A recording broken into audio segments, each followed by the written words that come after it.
A wave of restructurings are expected to occur among banks facing the end of their deferral windows on their TrustPreferred securities, commonly known as TruPS. At the same time, this space is also facing mounting pressure from activist investors. I'm Sarah Pringle with The Deal, and I'm here with my colleague, Lisa Allen, who's been following this trend. So Lisa, what are TruPS and why are they expected to drive a wave of restructurings? So TruPS are hybrid debt and equity securities, and they were very common for capital raising for community banks around 2000 to 2007. And a lot of TruPS were pooled into CDOs to create a better market for them. And one of their features is that they have a deferral period of 5 years that banks can elect to choose. And a lot of banks actually did that deferral period during the financial crisis.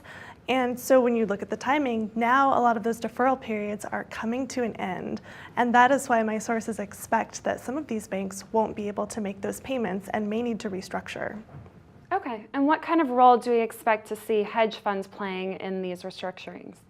Hedge funds started investing in TruPS around the financial crisis, and then they could buy into some securities at 10 to 15 cents on the dollar.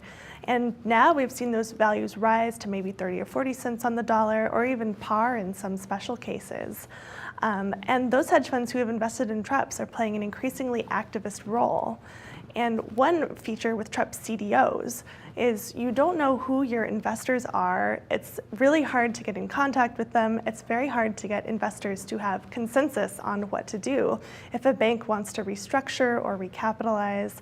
So hedge funds are stepping into that leadership vacuum and trying to get the CDO investors together to help banks actually restructure or recapitalize. And its sources expect that will increase in the coming months. Okay. And do we expect most banks to ultimately file for bankruptcy, or is a restructuring a more likely case?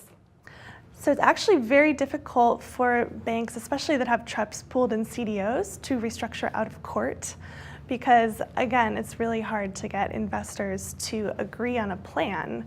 And bankruptcy makes that easier. You have a judge to drive the process. So my sources expect more bankruptcies. And we've actually seen 2 involuntary bankruptcies driven by TruPS CDO investors this spring of American Bancorp and F&B Bank Shares. So my sources expect we'll see more of those going forward. Thanks, Lisa. In New York, I'm Sarah Pringle with The Deal. What did you think? Should we do it once? Can we try it once more? Yeah. We just have to do it once.